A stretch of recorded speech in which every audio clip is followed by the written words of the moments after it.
오늘 우리가 함께 파헤쳐 볼 주제는 바로 신뢰보호 원칙입니다. 정부가 한 약속을 믿었는데 어느 날 갑자기 말을 바꾼다면 과연 우리의 믿음은 법적으로 보호받을 수 있을까요? 자, 여러분, 이런 상황 한번 상상해 보실래요?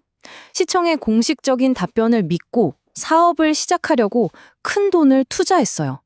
땅도 사고 설계도 맡기고. 그런데 갑자기 시청에서 연락이 오는 겁니다. 아, 죄송한데 그거 저희 실수였습니다. 법적으로 하자가 있어서 허가 못 내줍니다. 정말 눈앞이 캄캄해지겠죠? 네, 바로 여기서부터 문제가 꼬이기 시작하는 겁니다. 나는 분명히 행정기관의 약속, 법에서는 이걸 선행조치하고 부르는데요. 아무튼 이 약속을 믿고 행동을 했는데 나중에 와서 그 약속 문제 있었음 하면서 다른 조치를 취하는 상황인 거죠. 물론 행정기관 입장에서는 법적인 하자를 발견했으니까 그걸 바로잡으려고 할 거예요. 그건 당연하죠. 하지만 문제는 뭐냐면 그 과정에서 이미 그 약속을 철석같이 믿고 움직인 국민의 권리나 이익이 침해될 수 있다는 딜레마가 생긴다는 겁니다. 바로 이럴 때 우리를 지켜주는 아주 든든한 법의 방패가 등장합니다. 그 이름이 바로 신뢰보호 원칙입니다. 신뢰보호 원칙. 이게 뭐냐면요. 쉽게 말해서 이런 거예요. 설령 행정기관의 조치에 어떤 실수나 하자가 있었더라도 국민이 그걸 정당하게 믿었다면 그 신뢰는 보호해줘야 한다는 아주 강력한 법의 원칙입니다. 여기서 진짜 중요한 게 뭐냐면요.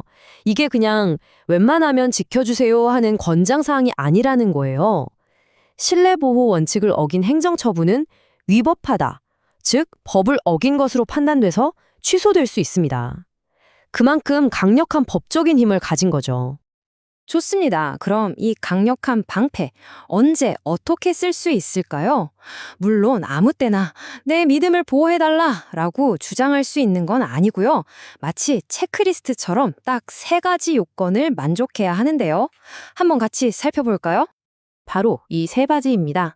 첫째, 행정기관이 공식적으로 어떤 약속 같은 걸 했어야 하고요.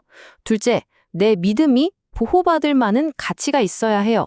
그리고 셋째, 그 약속을 믿고 행동했다가 실제로 손해를 봐야 합니다. 자, 그럼 하나씩 좀 더 자세히 뜯어보겠습니다. 첫 번째 조건, 공적인 견해 표명입니다. 이게 무슨 말이냐면 그냥 두루뭉술하게 그런 사업은 뭐 괜찮을 거예요. 이런 식의 일반적인 얘기는 안 된다는 겁니다. 바로 당신의 이 사업 계획을 검토했고 승인합니다.처럼 특정 개인의 특정 사안에 대한 구체적이고 공식적인 의사 표현이어야만 효력이 있습니다. 근데 여기서 진짜 흥미로운 점이 있어요. 꼭 명확하게 네, 됩니다 라고 말을 해야만 하는 건 아니에요. 오히려 아무것도 하지 않는 것도 공식적인 견해가 될 수 있다는 거죠. 예를 들어 어떤 위법 상태를 행정기관이 오랫동안 알면서도 아무런 조치를 취하지 않았다면 상식적으로 국민 입장에서는 이렇게 오랫동안 아무 말 없는 거 보니까 괜찮은가 보다 하고 믿게 되지 않겠어요? 법원도 이런 장기간의 침묵, 즉 부작위를 묵시적인 약속으로 보기도 합니다. 자, 두 번째 조건으로 넘어가 볼까요? 이 질문은 좀 날카로울 수 있어요. 혹시 행정기관이 실수하게 된 원인이 바로 당신에게 있었던 건 아닌가요? 내 믿음이 보호받으려면 나 자신에게 귀책 사유가 없어야 합니다. 이 귀책 사유라는 건 쉽게 말해 책임질 만한 잘못이라는 뜻인데요. 만약 내가 허가를 받으려고 일부러 서류를 조작하거나 거짓말을 했다면 나중에 그 허가가 취소되더라도 정부를 믿었는데 억울하다고 주장할 수 없는 거죠. 결국 내가 깨끗하고 선의로 행동했을 때만 이 방패로 보호받을 수 있는 겁니다. 자, 이제 마지막 3번째 조건입니다. 이건 인과관계에 대한 건데요. 그냥 믿었다에서 끝나면 안 돼요. 그 믿음 때문에 내가 실제로 어떤 행동으로 나아갔어야 하고 그 결과 손해까지 발생해야 합니다. 예를 들어 가게 열어도 됩니다 라는 말을 믿고 돈 들여서 인테리어 공사 싹 하고 직원까지 뽑았는데 갑자기 그거 안 됩니다 하면 금전적인 손해가 막심하잖아요. 바로 이렇게 약속과 나의 행동 그리고 손해 사이에 명확한 연결고리가 있어야 합니다. 자, 그런데 말이죠. 이 세 가지 조건을 완벽하게 다 갖췄다고 해서 항상 이 방패가 작동하는 건 아닙니다. 아주 예외적인 상황이 있어요. 그래서 이 원칙의 한계를 아는 것도 굉장히 중요합니다. 크게 보면 한 세 가지 정도가 있는데요. 첫째, 내 개인의 손실보다 사회 전체의 이익. 예를 들면 환경보호나 지역사회의 안전 같은 공익이 압도적으로 중요할 때. 둘째, 나의 신뢰를 보호해줬더니 엉뚱한 제3자가 너무 큰 피해를 보게 될 때.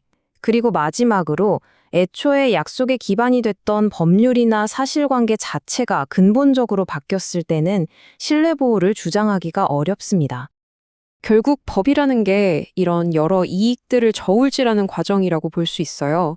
한 개인의 재산상 손실이라는 이익과 사회 전체가 얻게 될 공공의 이익 사이에서 어느 쪽의 무게가 더 무거운지를 신중하게 비교하고 판단하는 거죠. 자, 여기까지 듣다 보면 이런 의문이 자연스럽게 드실 거예요. 잠깐만요. 결국 이거 법을 어긴 잘못된 행정 처분을 그냥 인정해주자는 얘기 아닌가요? 이게 과연 법치주의에 맞는 건가요? 네, 아주 날카로운 지적입니다. 언뜻 보면 정말 그래요.